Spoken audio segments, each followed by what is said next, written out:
আজ থেকে প্রায় ৪,৫০০ বছর আগে নীল নদের তীরে গড়ে উঠেছিল এক রহস্যময় সভ্যতা, যার সাক্ষী আজও দাঁড়িয়ে আছে মিশরের বিশাল সব পিরামিড।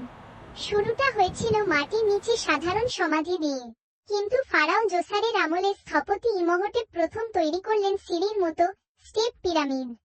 এরপর ফারাও স্নেফেরু শিখালেন কিভাবে মসৃণ পাথর দিয়ে আকাশছোঁয়া কাঠামো গড়তে হয়।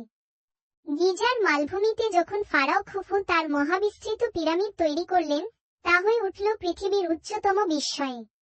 ২৩ লক্ষ পাথরের নিখুঁত গাঁথুনি আজও বিজ্ঞানীদের ভাবিয়ে তোলে কিভাবে কোনো আধুনিক যন্ত্র ছাড়া এই অসাধ্য সাধন হয়েছিল।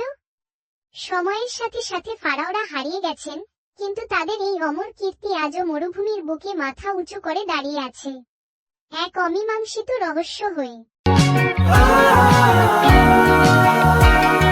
স্ক্রিনের অপারে অনেক দূর, এই ডিজিটাল সময়ের সুর। সাইলেন্ট বন্ড একটা ছোট্ট ইশারায়।